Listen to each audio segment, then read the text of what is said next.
Okay, as I said, this is actually associated with IDEA, but I'm going to give you just I'm going to wrap up with a few examples.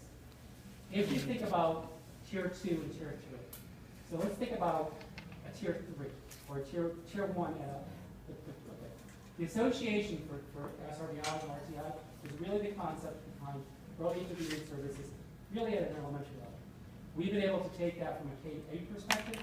The more difficult part of this is high school, because everything at the high school is content-based. We don't have, we do have data teams that are starting to organize that, but it's not designed for that. So as an example, if you're thinking about like a tier 1 or a tier 2 at the high school, tier 1, his teachers are already doing that already. They may be doing differentiated instruction. We have a number of teachers that stay after school and work with kids. They set it up, kids are struggling, they offer that service to those children. That could be considered tier 1. In your tier 2, a little bit more difficult because we don't have reading specialists or we don't have math specialists at the high school.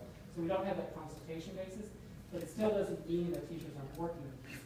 But at tier 3, at the high school, and one of the things that we've been discussing in the area high school starting to look at the whole concept of SRBI is looking at some of the learning labs for students, or we do have a reading room. We do have a reading intervention specialist at the high school. And she does take kids, and we put kids into her room, but we do it as more of a basis for reading intervention, but it's some concepts that they're starting to look at to say, okay, what else could they do at the high school utilizing their staff? And the high school is starting to work on that. They've developed an SRBI team, and they're moving forward.